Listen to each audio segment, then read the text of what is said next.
I ma'am ꯑꯩꯒꯤ ꯅꯨꯡꯁꯤꯔꯕ ꯑꯩꯒꯤ ꯆꯦꯅꯦꯜꯁꯤꯗ subscriber ꯇꯧꯔꯤꯕ ꯁꯥꯇ꯭ꯔ ꯑꯃꯗꯤ ꯑꯩꯒꯤ ꯅꯨꯡꯁꯤꯔꯕ ꯁꯥꯇ꯭ꯔꯁꯤꯡ ꯉꯁꯤꯁꯨ ꯑꯩꯅ ꯑꯪꯀ ꯑꯃ ꯄꯨꯗꯨꯅ ꯂꯥꯛꯑꯦ ꯀꯣ ꯁꯤ ꯑꯗꯨꯝ ꯑꯩ ꯃꯃꯥꯡꯗꯁꯨ ꯑꯗꯨꯝ ꯊꯥꯒꯠꯈꯤꯕ ꯂꯩꯔꯕꯅꯤ ꯑꯗꯨꯕꯨ ꯁꯦꯝꯇꯣꯛꯑꯒ ꯍꯪꯕ ꯌꯥꯎꯋꯦ ꯑꯩꯅ ꯀꯣꯏꯁꯟꯁꯤ ꯄꯤꯛ ꯑꯞ ꯇꯧꯔꯛꯄꯅꯤ ꯃꯁꯤ ꯑꯩ ꯑꯣꯜꯋꯦꯁ ꯃꯇꯝ ꯄꯨꯝꯅꯃꯛꯇ ꯁꯤꯖꯤꯟꯅꯕ ꯀꯃꯟ ꯑꯦꯛꯖꯥꯝ ꯈꯨꯗꯤꯡꯃꯛꯇ ꯁꯤꯖꯤꯟꯅ ꯌꯥꯕ SSCꯗ ꯑꯣꯏꯒꯦꯔꯥ ꯔꯦꯜꯋꯦꯒꯤ ꯑꯣꯏꯒꯦꯔꯥ ꯑꯩꯈꯣꯏꯒꯤ CGLꯒꯤ ꯑꯣꯏꯒꯦꯔꯥ ꯃꯗ ꯁꯤꯖꯤꯟꯅ ꯌꯥꯕ ꯑꯪꯀ ꯉꯥꯛꯇꯅꯤꯀꯣ ꯁꯤ ꯌꯦꯡꯁꯤ ꯀꯃꯥꯏꯅ ꯍꯣꯠꯄ ꯈꯣꯠꯄꯗꯣ ꯑꯗꯨ ꯑꯩꯅ ꯍꯣꯠꯂꯤꯁꯤꯅ ꯑꯩꯈꯣꯏꯗ ꯀꯥꯟꯅꯕ ꯑꯣꯏꯇꯥꯔꯒꯗꯤ ꯂꯥꯏꯛ ꯇꯧꯔꯝꯃꯨ ꯁꯕꯁꯀ꯭ꯔꯥꯏꯕꯔ ꯇꯧꯔꯝꯃꯨ ꯀꯃꯦꯟ ꯄꯤꯔꯝꯃꯨ ꯅꯈꯣꯏꯅ ꯄꯥꯝꯕ ꯑꯪꯀ ꯂꯩꯔꯒꯁꯨ ꯀꯃꯦꯟꯗ ꯍꯥꯏꯔꯛꯑꯣ ꯑꯩ ꯊꯥꯒꯠꯆꯔꯛꯀꯦ if ꯀꯣꯏꯁꯟꯁꯤ ꯑꯇꯩ ꯅꯠꯇꯦ ꯄꯥꯔꯁꯤ ꯌꯦꯡꯉꯁꯤ ꯍꯧꯔꯁꯤ if the 2/3 of A equal to 75% of B equal to 0.6 of the C, then A is to B is to C kayano haibani si akoi normally hangba angkaji kumai hangi hai matamda akoi gi fraction de pi gargana fraction ngata ma adagidi akoi gi reciprocal pi garga ade single de pi gar but si gi holiba angkaji de akoi na kaidoge na haiba matamda mix tꯧꯔꯀꯥꯟꯗ ꯄꯤꯔꯦꯀꯣ ꯉꯁꯥꯏꯒꯤ ꯄꯣꯏꯟꯗꯁꯨ ꯄꯤꯔꯦ ꯄꯥꯔꯁꯦꯟꯇꯦꯖꯇꯁꯨ ꯄꯤꯔꯦ ꯑꯗꯒꯤꯗꯤ half ꯑꯩꯈꯣꯏ ꯐ꯭ꯔꯦꯛꯆꯨꯑꯦꯜ ꯀꯩꯅꯣꯗꯁꯨ ꯄꯤꯔꯦ number 1 ꯑꯩꯈꯣꯏ ꯌꯦꯡꯉꯁꯤ ꯍꯤꯌꯔ ꯑꯩꯈꯣꯏ ꯌꯦꯡꯉꯁꯤꯀꯣ ꯁꯤꯗ ꯄꯤꯔꯦ A/2/3 of A sorry 2/3 of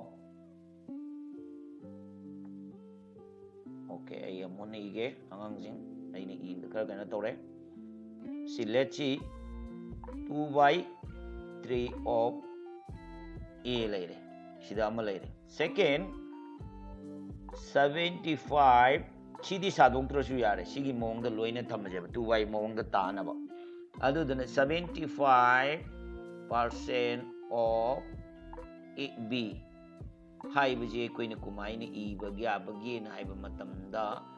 75 हाइबसी 75% live 75 into yang koi nei tab ni ko 100 equal to adoi targadi b ni adoi targadi kya yare ekoi common loro common kya na lorani 25 na loro 25 na low matamda 100 ta kat tawgi targadi 4 75 ta kat tawgi targadi 3 adoi targadi 3/4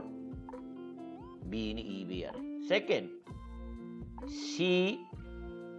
0.6 of C haibani. Ko 0.6 of C haibani. C adu kumai ni EBR again haiba matamda 0 point je mangan gai target 0.6 into 10 makada su 10 na into toro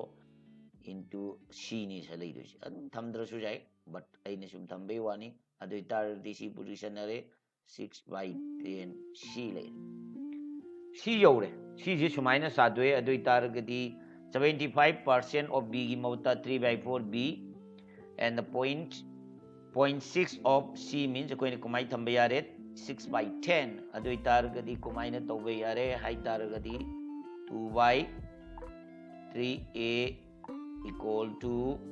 kya ibe yare shiraida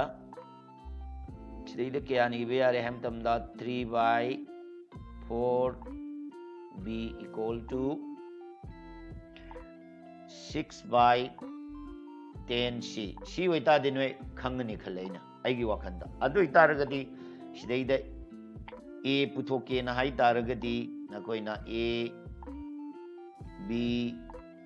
C puthok ai targadi koina kaidogada ge na hai matamda A puthok targadi A gi matakta leiriba C lawrurano adoi tadi 3 leire 3 dagi jaina matakta leiriba ani ji into tawro 3 6 adoi tadi kya tare 3 6 3 3s are 9 9 6 are 54 sumaina 54 tarane next aina muk ama muk se noi line bagidamukta muk change tawge ko next b puthok ai ta di b gi matak chi low ro no adoi ta di side ki matak ani da lei bu into to ro sumaina si kya tare haiba matam da say ani ji into to ro adoi tare ga di 8 4 2 za 4 2 za 8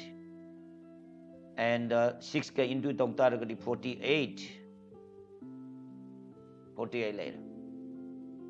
second si puthok ai tare ga di si gi mathak che koi ne low ro no sida muk ama moi change toge na koi khang na bagi da makta ke do game tanda si ji puthok ai tare ga di mathak che low ro no adi ma ani ji puri na ro adoi ta di si kamai tore si dei da puri ro adoi tare ga di kamai tore si 10 into 3 3 into 2 di 30 into 10 into 3 30 30 into 2 di 60 si le 60 le adai targadi sigi 54 48 60 je kaya na divide to wa yagi do koi ni yengo adai targadi 6 na loina divide to ro ahum je 6 na divide to ro ko side 6 na divide to targadi sigi side da yamon sa do ge a b c adai 6 na sida ka ki targadi kya tare 9 sida ka ki targadi kya no 8 sida ka ki targadi kya no 10 adoi targadi 9 8 10 sigi answer si kya chume d sini angang jing sumaina na koi no holo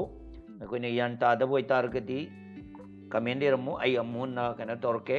so kai gu mana koi da knowledge phang boy targadi ai hanjana joiri like to ramu subscriber to ramu mathang gi angka faja faja ngai do le